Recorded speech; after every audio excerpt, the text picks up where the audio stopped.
तर अनुसूया मातेला नमस्कार केला आणि नमस्कार करून माते आमचे जे पती आले होते तो कुठं गेले. तर त्यावेळेस अनुसूया माता म्हणते की तुमचे पती आले नाही. त्यावेळेस सांगते की ऋषीच्या रूपामध्ये आले ते आमचे मालक होते. तर त्यावेळेस ती म्हणते की तुमचे जे पती आले ते पाळण्यात आहे आणि पाळण्यातून तुम्ही घेऊन जा.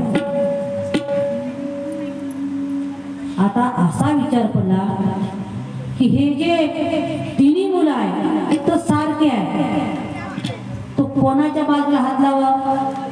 जर महादेवाला हात लागला तर विष्णू निघला, तर विष्णू जर हात लागला तर ब्रह्मदेव निघले. तर असा विचार करून राहिला तिघींना. तर घ्या तरी कोणतं घ्या, आपापले ओळखून घ्या असं म्हणलं. नंतर विचार पडला त्याला तर कोणतं घ्या.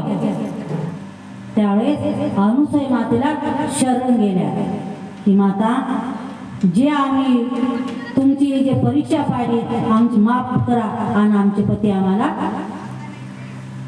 परत द्या. त्यावेळेस सती अनुसूयेनं त्या तिघीला प्रसन्न होऊन त्यांचे पती त्याला पुन्हा आपलं कमुंडमधलं पाणी टाकलं आणि ब्रह्म विष्णू महेश तिघही जण तयार झाले. आणि त्यावेळेस तर भगवंतान म्हणलं की माते आता तुला काय द्यायचं ते सांगा. जे परीक्षा पाहिली होती त्यात आम्ही परीक्षा पाहून तुला न काही करता परीक्षा पाहिली. तर त्यावेळेस म्हणतात की मला काही नको, असं पुत्र प्राप्त हो की तुमच्यासारखं हो.